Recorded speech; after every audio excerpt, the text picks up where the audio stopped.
Good morning. ప్రభువైన యేసుక్రీస్తు వారి పరిశుద్ధ నామంలో అందరికీ శుభములు. ఈరోజు మన అనుదిన ఆత్మీయ ఆహారంగా యెషయా గ్రంథం నుండి 45వ అధ్యాయము 24వ వచనాన్ని ధ్యానించుకుందాం.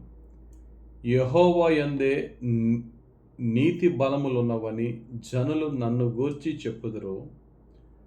ఆయన యొద్దకే మనుషులు వచ్చెదరు. ఆయన మీద కోపపడిన వారందరూ సిగ్గుపడుదురు.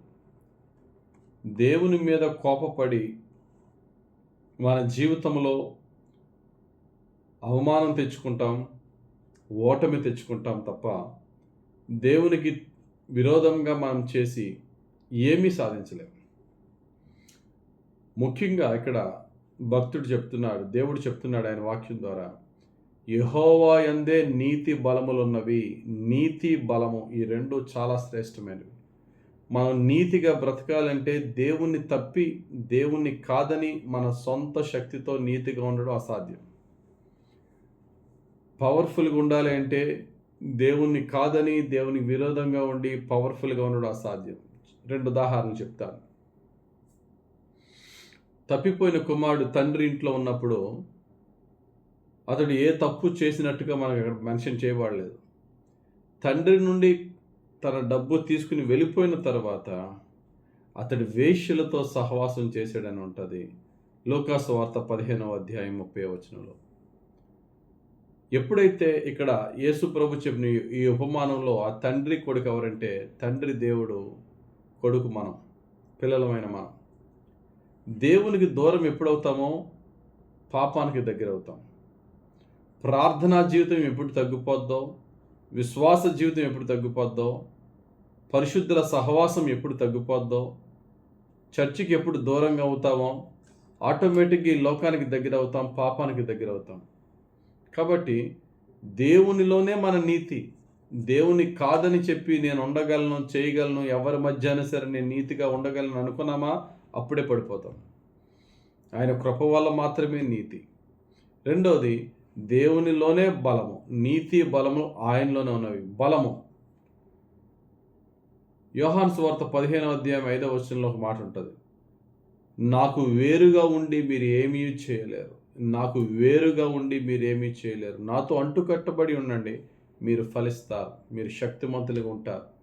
నాకు దూరం అవ్వండి, అప్పటి వరకు మీరు ఎంత బలవంతులో అప్పుడే మీరు అంత బలహీనలు అయిపోతారు. ఇశ్రాయేలీలు దేవునితో ఉన్నప్పుడు యెరికో లాంటి మహాపట్టణాన్ని సునాయాసంగా కూల్చారు. అదే ఇశ్రాయేలీలు దేవునికి విరోధంగా జీవించినప్పుడు చిన్న పట్టణమైన హాయి పట్టణస్థుల చేతిలో చిత్తు కింద ఓడిపోయారు. కాబట్టి మన బలములు మనలో లేవు. మనం దేవుని మీద ఆధారపడిన వారము. మన బలము, మన శక్తి అంతా ఎప్పుడు అంటే దేవునితో ఉన్నప్పుడే. ఏమాత్రమైనా సరే దేవుని కాదని లోకం వైపు తిరిగామా, లోకానుసారంగా నడిచామా, మనంత అవినీతి పరులు, మనంత బలహీనులు ఈ లోకంలో ఎవరు ఉండరు. కాబట్టి మనం ఈరోజు చెప్తాం, ప్రభువా నాలో ఏదైనా నీతి ఉందంటే నేను నీలో ఉండడం ద్వారా, నాలో ఏమైనా బలం ఉన్నదంటే అది నువ్విచ్చినదే. అందుకనే పౌలు భక్తుడు అంటారు, ఫిలిప్పీలకు రాసిన పత్రిక 3వ అధ్యాయం 9వ వచనంలో, క్రీస్తును సంపాదించుకొని ధర్మశాస్త్ర మూలమైన నీతిని గాక క్రీస్తు నందలి విశ్వాసము వలనైన నీతి, అనగా విశ్వాసమును బట్టి దేవుడు అనుగ్రహించు నీతి గలవాడనై ఆయన యందు అగుపడు నిమిత్తం అంటాడు. విశ్వాసము ద్వారా నేను నీతిమంతునిగా మార్చబడ్డానే కానీ ధర్మశాస్త్రములో ఉన్న రూల్స్ అన్ని పాటించుట ద్వారా కాదు, పాటించలేను కూడా. అది పౌలు భక్తుడు గారు లేకపోతే నువ్వు నేనైనా సరే గమనించిన ప్రియులారా, నా నీతి యేసయ్యలో ఉంది, నా బలము యేసయ్యలో ఉన్నది, నా సమస్తము యేసయ్యలో ఉన్నది. ఆయనకే నేను దూరం అయితే, ఆయన కాదని లోకానికి దగ్గర అయితే సమస్తాన్ని కోల్పోవడమే అనే సత్యాన్ని గమనించి మనము, మన కుటుంబాలు ఎంత ఉన్నతమైన స్థితికి హెచ్చింపబడుతూ ఉన్నా, ఎంత స్థిరమైన స్థితిలో ఉన్నా, ప్రభువా నీవు లేని జీవితము నా జీవితంలో అంతకంటే భయంకరమైనది, అంతకంటే అల్పమైన బ్రతుకు ఇంకోటి లేదయ్యా. నిత్యము నేను, నా కుటుంబము, మా ఓటలన్నీ నీ యందే ఉన్నవి అని భక్తుడు చెప్పినట్టుగా నీ పాదములు పట్టే బ్రతిమలాడుకొనిచున్నామయ్యా. నిత్యము నీ కుడి చేయి మా మీద ఉంచు ప్రభువా. నీ యందే మేము ఉన్నాము, నీవు మాతో ఉండు ప్రభు అని దేవుని అడుగుదాం. అప్పుడే మనము నీతిగా బ్రతకగలం, శక్తిమంతులుగా జీవించగలం. దేవుడు తన పరిశుద్ధ వాక్యం మన జీవితంలో నెరవేర్చి మనము మన కుటుంబస్తులు యేసుతో ఉండే భాగ్యము నిత్యము పరిశుద్ధాత్ముడు మనకు అనుగ్రహించి దీవించునుగాక. ఆమెన్. ప్రార్థన.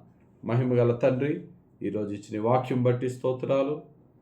తండ్రి, నీ కుమారుడు మా రక్షకుడైన యేసుక్రీస్తు ద్వారా మమ్మల్ని ఉచితంగా నీతిమంతులుగా మార్చి, నీ యొక్క పరిశుద్ధాత్మ ద్వారా ఉచితంగా శక్తిమంతులుగా మార్చిన తండ్రి, నీకు స్తోత్రాలు. నీ నీతి, నీ శక్తిని మాకిచ్చి ఈ లోకంలో జయ జీవితాన్ని మా చివరి శ్వాస వరకు పొందుకునే భాగ్యం దయచేయమని యేసు నామములో ప్రార్థించి వేడుకొంచున్నాం తండ్రి.